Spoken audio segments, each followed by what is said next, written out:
I've always loved Halloween.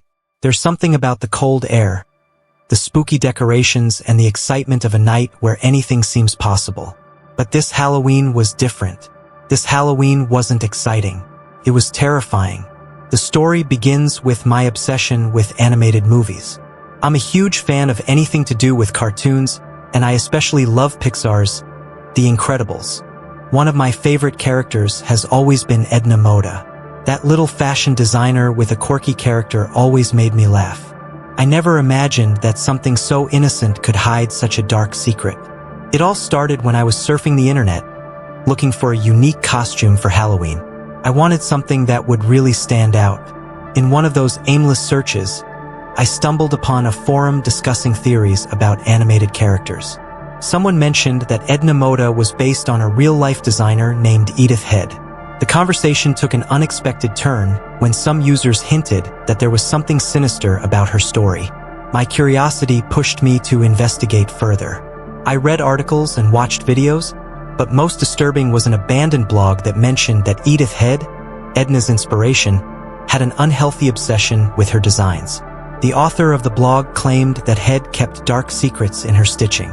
On the surface, it seemed like a ridiculous conspiracy theory, but something about the way it was written made my hair stand on end. On Halloween, I decided that my costume would be Edna Moda. I set to work, searching for fabrics and patterns to make it as authentic as possible. I remembered an old sewing shop in my neighborhood that always had unique fabrics. I decided to take a walk there.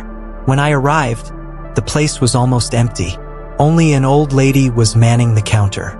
I explained my idea, and she, with an enigmatic smile, showed me a black, soft, luxurious fabric.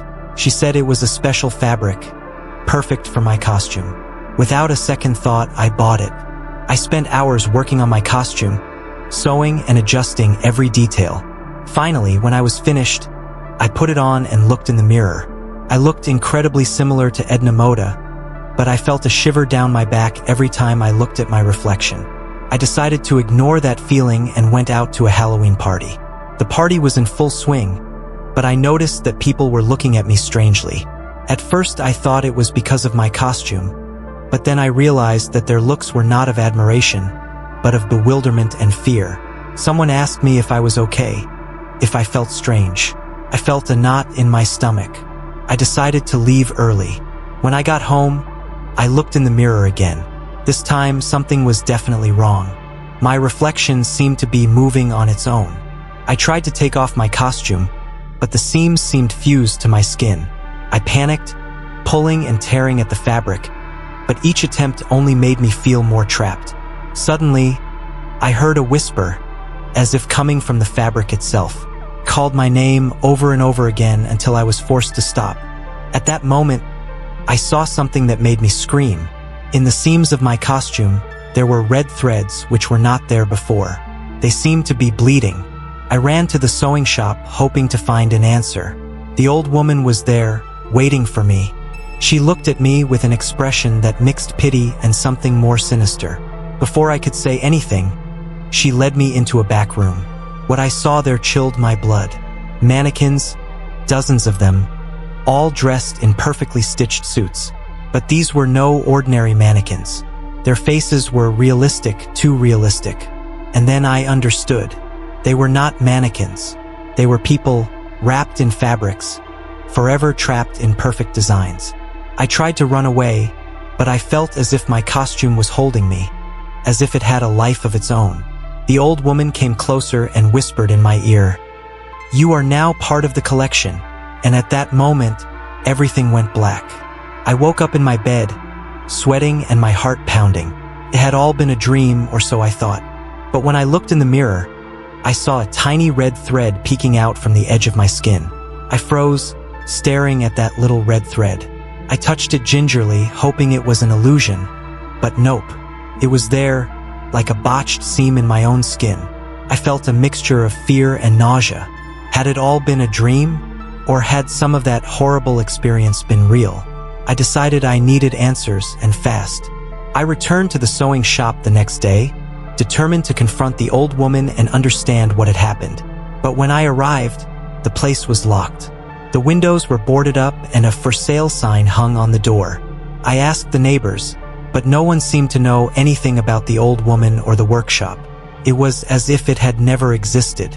As the days passed, the red thread was still there, but more than that, I began to notice something even more disturbing. Every time I looked in the mirror, it seemed that my skin became tighter around the thread, as if slowly but surely I was transforming into something else. I tried to cut the thread, but each attempt only resulted in excruciating pain. It seemed to be connected in some deep way with my own body. Despair grew in me and I began to avoid mirrors, hoping that ignorance would bring me some peace. A couple of weeks later, I received a letter with no return address. I opened it with trembling hands and discovered a note written in elegant, old-fashioned handwriting. It read, "Dear friend, I know what is happening to you and I know you are looking for answers." Edith Head was not only a talented designer, she was also a sorceress with a dark gift. Her costumes were not just clothes, they were traps. Each design contained a part of her soul, a part that was eternally searching for new bodies to inhabit. You have been trapped by one of these suits. The only way to free yourself is to find the original pattern and undo each stitch with a special needle, a needle made of the same metal that Edith used. Only then will you be free.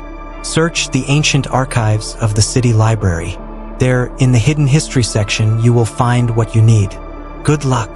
The letter left me with more questions than answers, but also a spark of hope. The next day, I went to the library and searched the hidden history section. After hours of searching, I found a dusty book that mentioned Edith Head and her dark practices. On one of the pages, I found a reference to a place called the Lost Workshop. The Lost Workshop, according to the book, was a place where Edith hid her most valuable patterns and magical tools. I decided I had to find that place, but there was no exact address. Just a clue, where the shadow of the great clock aligns with the first ray of the full moon. I started investigating and discovered an old sundial on the outskirts of town. Coincidentally, the next full moon would be in a few days. I mentally prepared myself for what I might find and waited patiently. On the night of the full moon, I went to the sundial. I watched as the shadow slowly moved until it aligned with the first ray of the moon.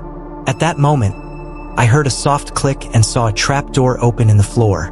I climbed down a narrow, dark staircase until I came to a small room filled with patterns and old tools. I searched through the patterns until I found one that resembled my costume. Next to it was a peculiar needle, made of a strange shiny metal. I knew this was my only chance. I returned home and, with trembling hands, began to undo each stitch of my costume, using the magic needle. I felt a sharp pain every time the needle touched my skin, but I didn't stop. Finally, with the last stitch undone, the red thread fell to the floor and I felt instant relief. I looked in the mirror and, to my relief, my skin was back to normal. The red thread was gone, and my reflection looked completely human again. Although this nightmare was over, I will never forget what I discovered. Edith Head left not only a legacy of fashion, but also a trail of horror that I hope never to cross again. Since then, Halloween no longer holds the same thrill for me. Now, every costume, every sewing, reminds me that there are dark secrets best left undiscovered.